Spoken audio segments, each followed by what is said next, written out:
perjalanan kita sangat panjang menghadap Allah Subhanahu wa taala.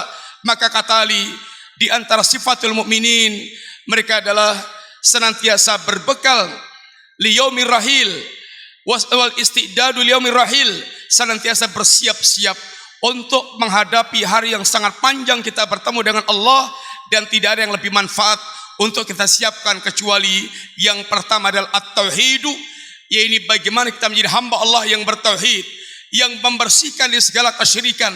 Karena kesyirikan adalah bagaikan nuklir gunung kebaikan. Berapapun kita memiliki ratusan gunung kebaikan, begitu kita melakukan perbuatan syirik, la yahbatanna amaluk, akan menghancurkan amal kita. Yang kedua adalah al-akhlakul karimah, akhlak yang mulia kepada manusia. Karena sungguhnya tauhid, akidah yang sesungguhnya akan melahirkan akhlakul karimah. Sehingga Nabi katakan, ini ahabbun nas ilallah anfa'uhum linnas. Manusia yang paling dicintai Allah, yang paling bermanfaat bagi manusia. Akmalul mu'minina imanan ahsanum khuluqa. Orang mukmin yang paling baik imannya, yang paling sempurna imannya, yang paling baik akhlaknya.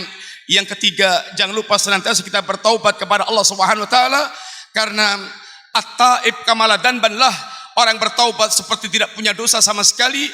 Dan yang kita minta kepada Allah, wa nas'aluka taubatan qabla al-maut, dan aku minta pada Engkau ya Allah taubat sebelum aku mengalami kematian. Semoga Allah Subhanahu wa taala memudahkan kita semuanya, memberikan taufik kepada kita, taufik ilmu dan amal, memberikan kepada kita istiqamah hingga kita ketemu dengan Allah dalam keadaan husnul khatimah.